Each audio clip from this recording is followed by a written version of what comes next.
Assalomu alaykum. Bugun 12-dekabr. Xudo xolasa ina ishi ko'rib turgan mollaringiz ertang 13-dekabr kuni Shuhrat Qassob go'sht konini to'yladi. Chujonoch. Mol zo'r, xudo xolasa ishingiz zo'r, mollarni zo'r go'sht. Biz Shuhrat Qassob go'sht konini kelamizsa. Chujonoch.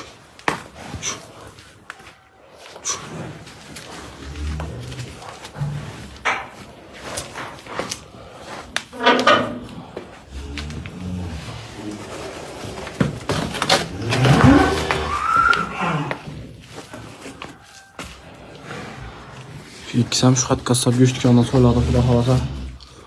Tanlovda adashmang alasizlar. Qo'llarni qilamiz janobi.